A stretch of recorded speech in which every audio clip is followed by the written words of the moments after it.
Sveiki, Žiedo brolių kanalo žiūrovai. Šiandien turime vėl ypatingą Žiedo brolių laidą ir turime vėl svečią, Julių Kiršį, 325 Cup, vieną iš greičiausių Lietuvos pilotų, kuris šiuo metu 325 klasėje iš lietuvių yra pirmas ir užima bendroįstą po 4 etapų, man atrodo, 3 vietą. Jo, Juliau? 3. Jo, labą dieną, teisingai 3. 3 vietą ir, pirmiausia, Juliau, kaip ir anąsyk jau video Latožai klausiau, tai nuo ko prasidėjo tavo karjera motosporte? Nuo ko prasidėjo? Nuo pradžių prasidėjo. Aš kažkaip, žinau, visą gyvenimą, aš ten toks buvau benzingalis, tai kiek galėjau, tiek aš prie to buvau autosportu, bet niekada jame. Tai čia tokiu buvo vaikystės, paauglystės ir galbūt visą gyvenimą, ta prasme, svajonė ir tikslas kažkada dalyvauti rimtai autosporte.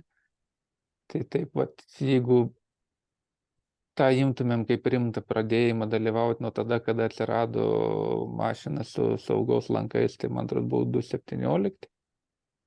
Porą metų pavažiavau time attack'į, kad nešokti į reisą ir iškart ten kažkur viltis gale. Tai o lenktynės pirmas sezonas mano 2019 buvo.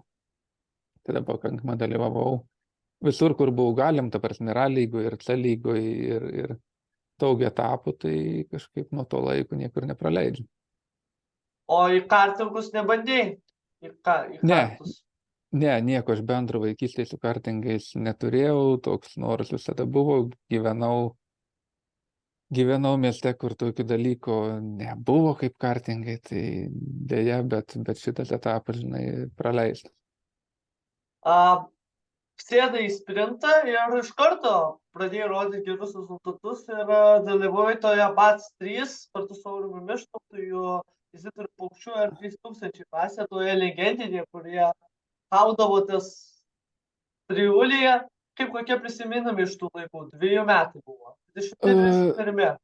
19, aš pradėjau 19, tai aš dalyvau tiek A lygą, tada dar tokį buvau C lygą, šiaip kai aš atėjau dar gaila, kad gal anksčiau neprisijungiau į sprintą, tai tada dar buvo fast lapas, tada pati pradžia Ring Challenge buvo, tai mes tada turėjom kol 15, 18 ar 3000 mašinų, tai buvo kosmosas.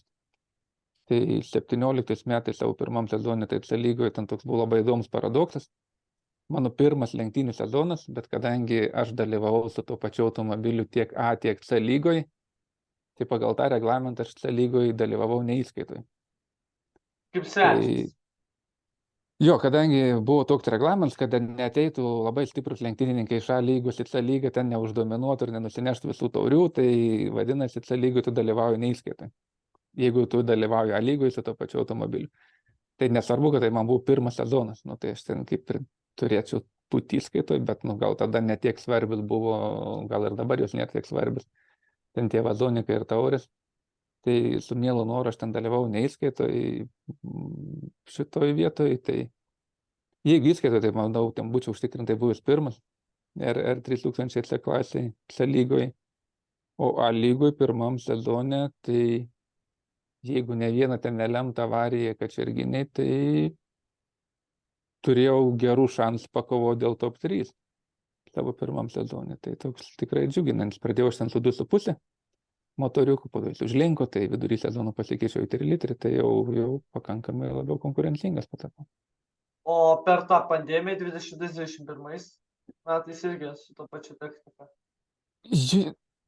Kėbulų tuo pačiu, technika ženkliai nuo 19 metų pasikeitė. Sakykim, gal taip aš iki tol, kol atėjau į 325, taip aš ten domėjau, simuliatoriai, daug knygų, daug teorijos, daug domėjimus apie vairavimą. Bet šiaip aš buvau daugiau konstruktorius, mechanikas negu vairuotojų. Mano ten greičiausiai santykis tarp buvimo garaže ir lenktyniavimo trasoj buvo 1:40, ten 40 valandų garaže būri mašinų 1 valandą lenktyniauji.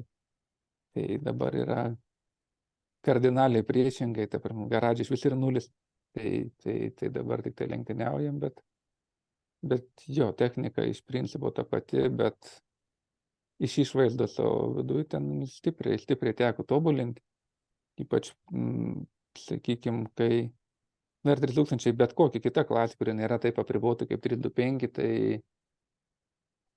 ten turim būti biedni, bet teisingi, bet ten labai daug lėmė technika. Tu ten būk pats geriausias, bet jeigu neturi technikos, tu ten priekį nevažiuosi. Tai tada, kai Mantas Matukaitis gal pirmas pradėjo ten su savo kem 6 bomba ir ten gauni 3 sekundės su viršumi ratą, tai tada buvo klausimas, ar čia toliau bandyti važiuoti ir su to, ką turi, ar iš vis nevažiuoti, ar vis dėlto nenuleisti rankų ir tada galvoti, kad aš jį turiu pavyti.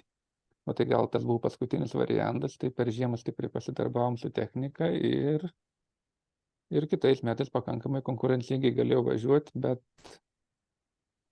bet techniniai gedimai, žiaurus sezonas, iš 4 startų, 1 finišas, tai iš 4 etapų, tai neleido suvažiuoti taip, kaip norėjęs.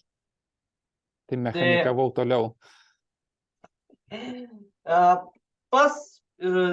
Jau antrajame sezone jau startavai lietuviškam Lemane 2006 metų lenktynėse kartu su Karoliu Jovaiša, Edvinu Šaty, kuris, man atrodo, tave treniruoja kartu su Tunila dabar. Ir kaip, 22 metais kartuoji, kartu dalyvavai su savo priešininkais, Julium, su Saurimi Mištautu ir Izidoriu Paukščiu, kurie ir dabar yra tam priešininkai 325. Žinai, kolegos priešininkai, kaip čia pavadinti, mes visada labai draugiškai, mes R3000 visi 3 po vieną palapinę būdavom, tai žinai. Tai priešai baigės, kai po finišo vėliavos, tai šiaip jo atmosfera labai faina, ta prasme, buvo, tai mes šitoje vietoje labai mažiau tokio, sakykime, to, ko dabar yra 325, ir kaip tikram profesionaliam sportui. Tai tenai draugiški, tokie labiau laisvalaik, sakykime, atmosfera buvo, negu ką dabar turime čia. Taip, o kokie netikėtumai buvo Aurime per tos 3 metus? Kas netikėčiausia?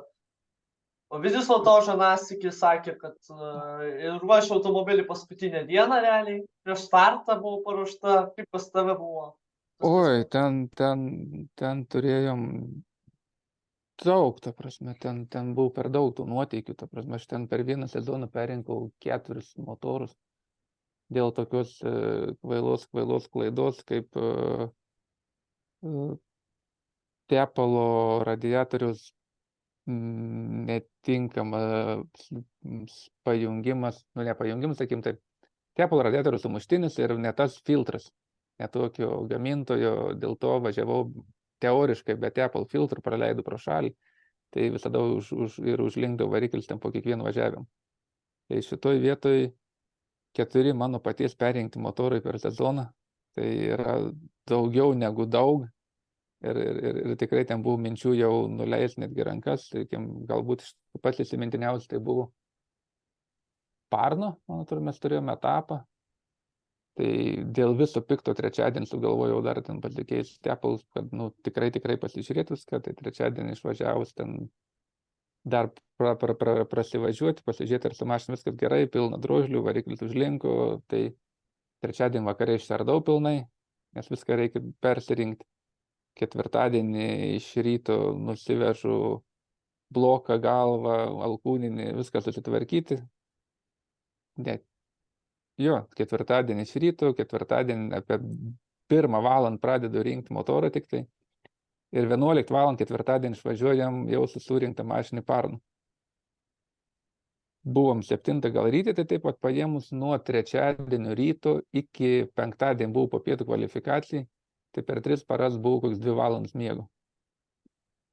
Tai kvalifikacijai 2 ar 3 vietą, ta prasme, tada paėmė. Tai toks, sakykime, galbūt įsimintiniausias toks vienas iš įvykių, kur atidavė ten tiek, kiek turėjau tada.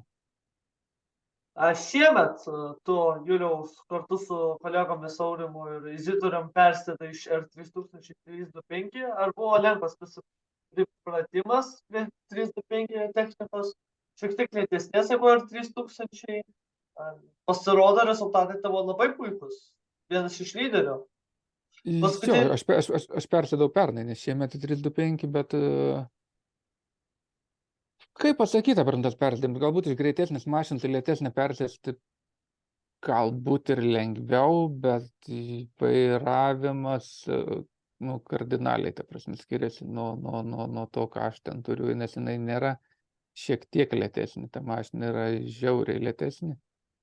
Jeigu tai paimtinai grubiai yra apie 7 sekundės ratą lėtesnė. Nu, tai tas yra labai daug. 6-7 sekundės, tai yra labai daug.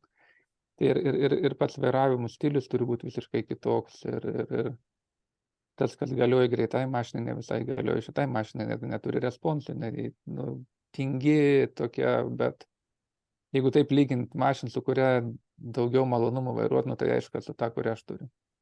Bet jeigu lygint malonumą, kur fainiau lenktyniauti, tai aišku 325, ta prasme, čia yra konkurencija didelė, čia, kitas lygis.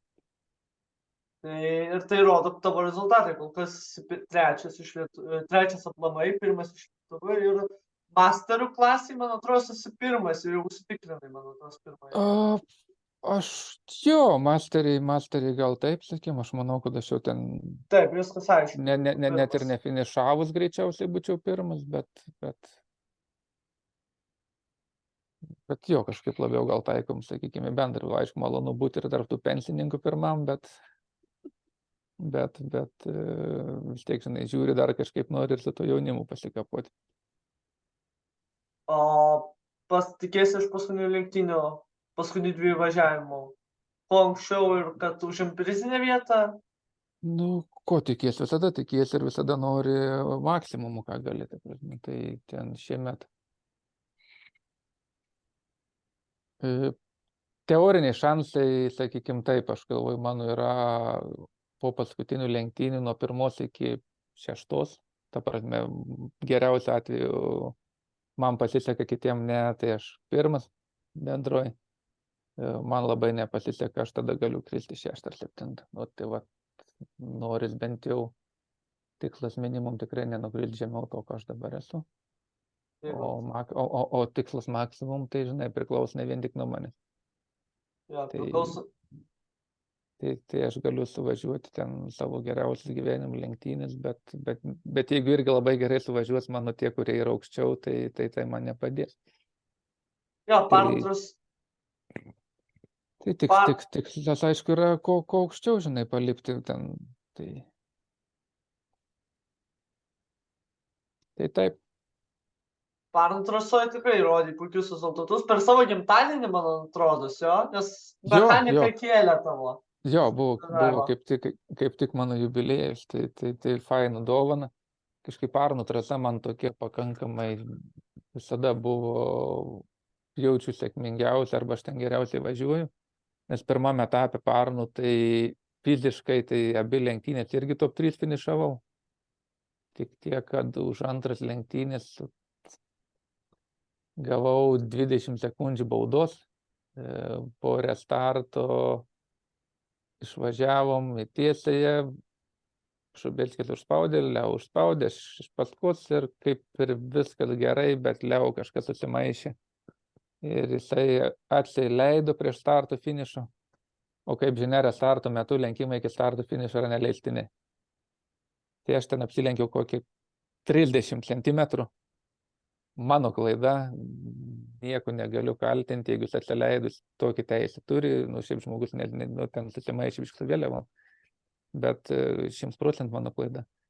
Bet gavau 20 sekundžių, tai iš 3 į 13, man atrodo.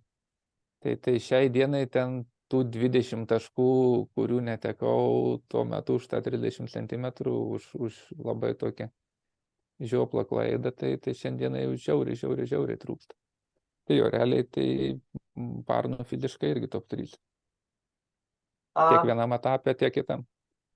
Kokie kitų metų planai? Paslenktyniausi, bandysi dar 325 ar jau kitur, bandysi galingesnį klasiai? Nežinau, dar kiti planai dažniausiai būna taip, kai baigė sezoną, sakau, viskas kitais metais greičiausiai praleisim. Tada ateina koks nors lapkritis ir galvoju, kad nepraleis. Tai kol kas dažniausiai dėliojas, nes tai nepaslaptis, tai yra finansinė dalis pakankamai nemaža šitam sprendime. Tai lapkričio mėnesį, kai jau nurimsta viskas po šio sezono, kai jau bus labiau pasiilgęs, tada ir spręsiu, ar ką aš ten darau kitais metais. Tik vieną žinau, jeigu važiuos, tai važiuos 325, nes jeigu ten žiūrėti bet kokią kitą klasę, jos fainus ten, tai bet kol kas nėra ten tos tokios konkurencijos vienas dalykas. Kitas dalykas, su juo stovi tas mano mašiniukas garaže, bet kažkaip labiau noriu būti dabar lenktynininku negu mechaniku. Na ir pabaigai, kaip ir anąsykių video Latošai klausiau, tai koks yra tavo palinkėjimas mūsų Žiedo brolių žiūrovams? Koks gali būti palinkėjimas? Reikia jums pinigų, greičio ir be traumų. Tai ačiū Juliui Kiršiui, sėkmės Pikirniekuose, kitą mėnesį. Ačiū. Sirgsim už tave ir žiūrėsim, ar tau pavyks tapti lietuviu, kuris pateks į 325 klasės trejetuką. O mes, Žiedo brolių žiūrovai, susitiksime artimiausiuose laidose ir kalbėsime apie artimiausius įvykius. Su jumis buvo Žiedo broliai, Gabrielius Kapočius, Julius Kiršis. Gero antradienio vakarą. Ačiū. Iki.